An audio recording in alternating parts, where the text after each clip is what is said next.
Hai sobat muslim semua, Assalamualaikum warahmatullahi wabarakatuh. Ka'bah merupakan tempat suci umat Islam di seluruh dunia. Bangunan yang juga menjadi kiblat arah sholat ini ternyata memiliki sejarah yang panjang. Nah, seperti apakah kisahnya? Mari kita simak bersama.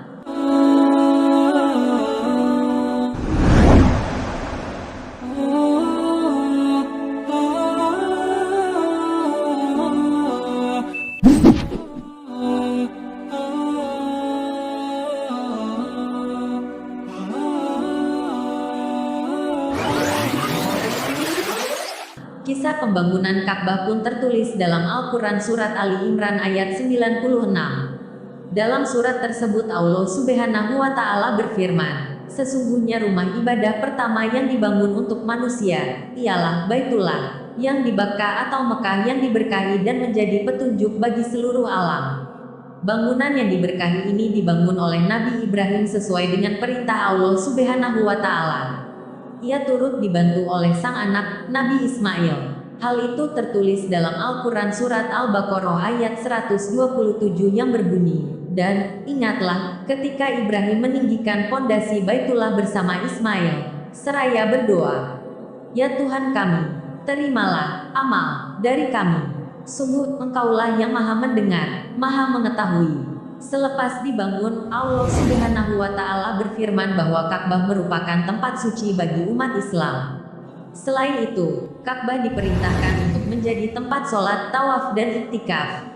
Dalam Quran Surat Al-Baqarah ayat 125 Allah Subhanahu wa Ta'ala berfirman, dan ingatlah ketika kami menjadikan rumah Ka'bah tempat berkumpul dan tempat yang aman bagi manusia. Dan jadikanlah makam Ibrahim itu tempat sholat, dan telah kami perintahkan kepada Ibrahim dan Ismail, bersihkanlah rumahku untuk orang-orang yang tawaf, orang yang iktikaf, orang yang ruku dan orang yang sujud.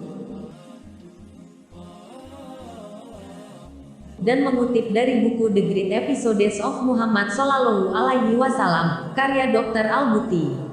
Bangunan Ka'bah awalnya memiliki tinggi 7 hasta dengan panjang 30 hastam dan lebar mencapai 22 hasta tanpa atap. Selain itu, ada pendapat lain yang meriwayatkan tinggi Ka'bah mencapai 9 hasta. Dan, Ka'bah telah direhab sebanyak 4 kali hingga dengan saat ini. Pertama saat dibangun oleh Nabi Ibrahim dan Ismail. Kedua dilakukan kaum Quraisy sebelum Islam dan Nabi Muhammad Shallallahu Alaihi Wasallam ikut serta. Kaum Quraisy meninggikan bangunan Ka'bah sehingga mencapai 18 hasta, tetapi mengurangi panjangnya. Sehingga, bagian yang panjangnya sekitar 6 hasta setengah, mereka biarkan dalam area Hijr Ismail, tulis buku tersebut.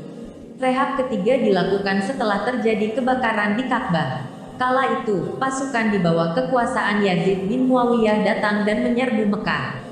Mereka melempari ketapel raksasa dan menyebabkan dinding Ka'bah roboh dan terbakar. Ka'bah pun dibangun kembali oleh Ibu Az-Zubair dengan menambah 6 hasta yang dulu dikurangi oleh kaum Quraisy dan tinggi 10 hasta serta 2 pintu masuk dan keluar.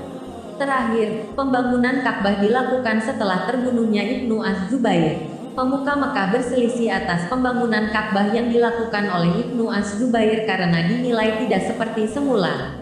Maka dari itu, Al-Hajjaj meruntuhkan Ka'bah dan membangunnya kembali seperti sedia kala sebelum diubah oleh Ibnu Az-Zubair.